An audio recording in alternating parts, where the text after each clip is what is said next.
In 2003, the most beloved toy company on Earth was days away from collapse. Debt was spiraling out of control.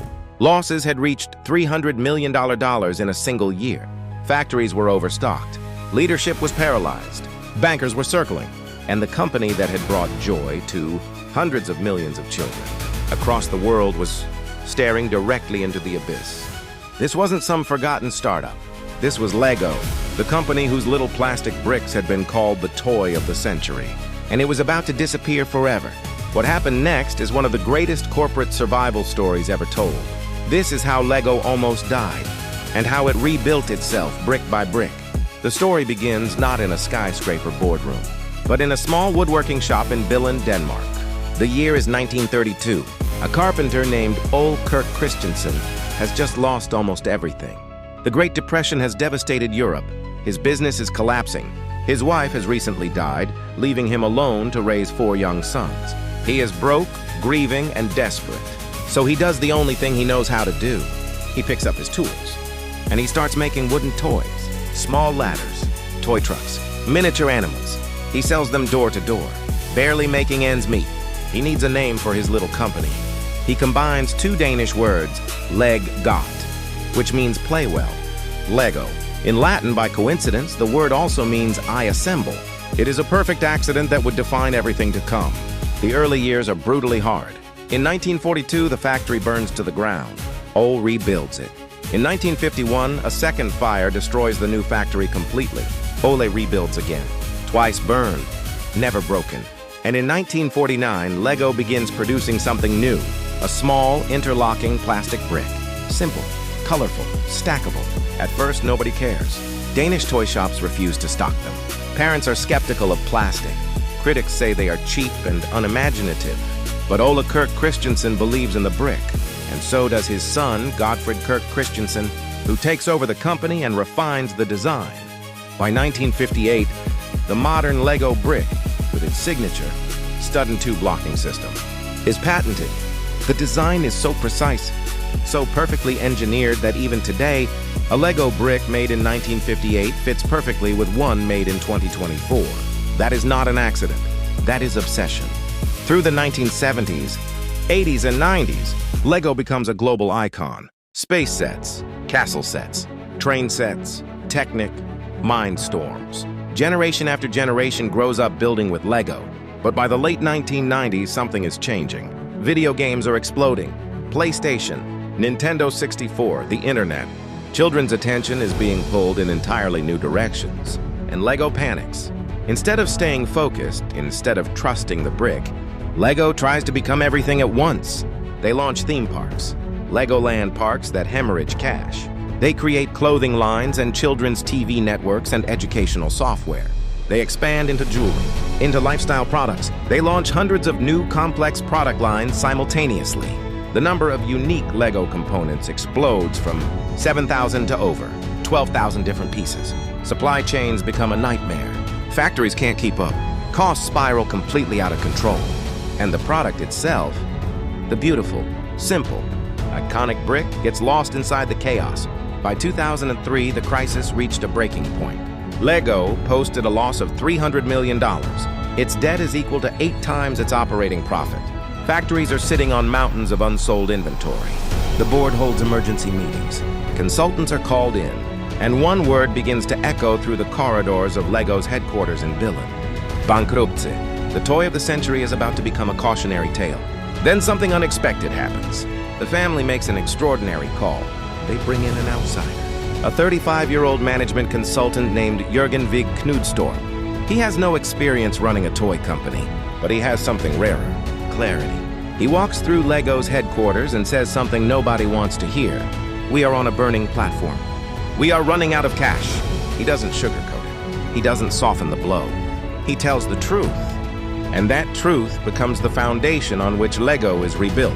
Jørgen Vig Knudstorp becomes CEO in 2004, and his strategy is radical in its simplicity. Go back to the brick. Sell the theme parks. Cancel the clothing lines. Eliminate the TV networks. Cut the number of unique Lego components in half. Fire staff. Close factories. Reduce product lines aggressively. Focus on what Lego does better than anyone else in the world. The brick. the build. The creative experience, it is painful.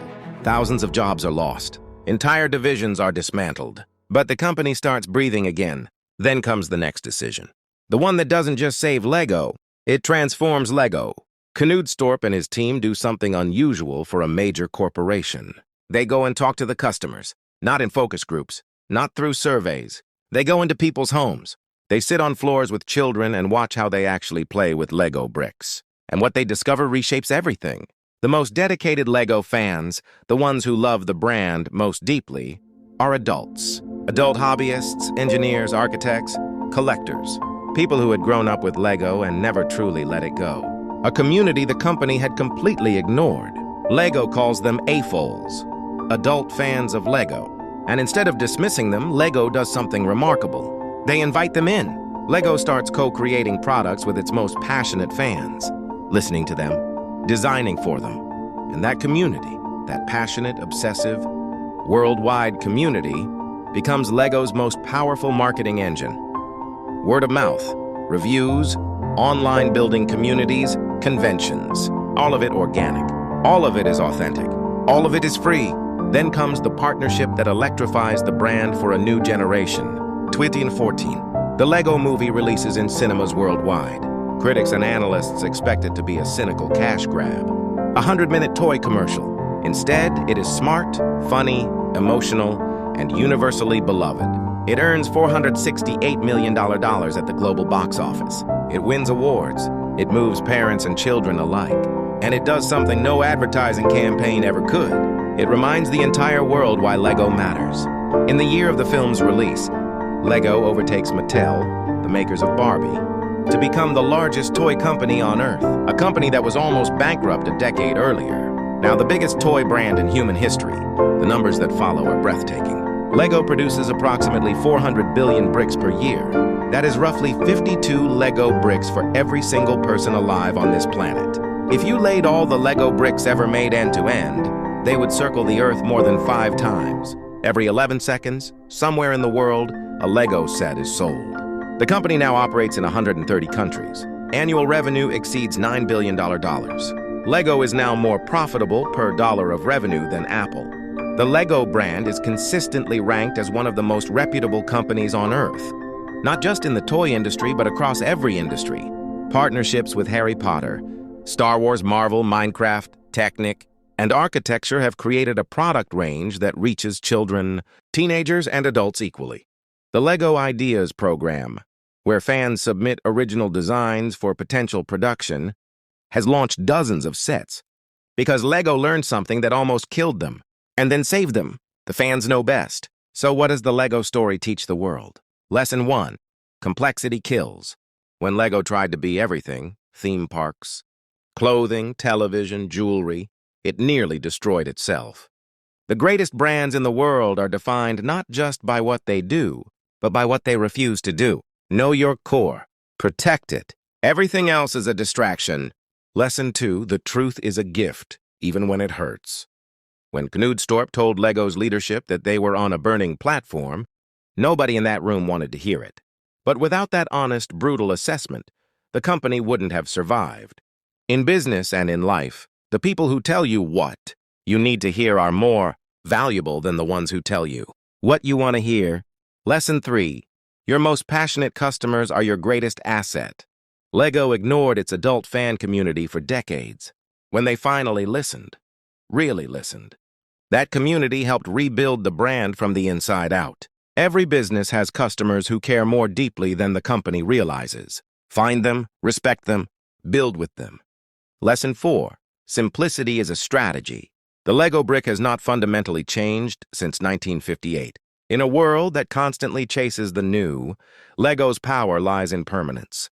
Sometimes the most revolutionary business decision is to stop changing what already works. Lesson 5. It is never too late to rebuild.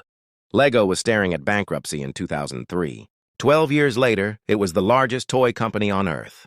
The same bricks, the same factory town in Denmark, the same founding family, just a new perspective, a return to purpose, and the courage to simplify.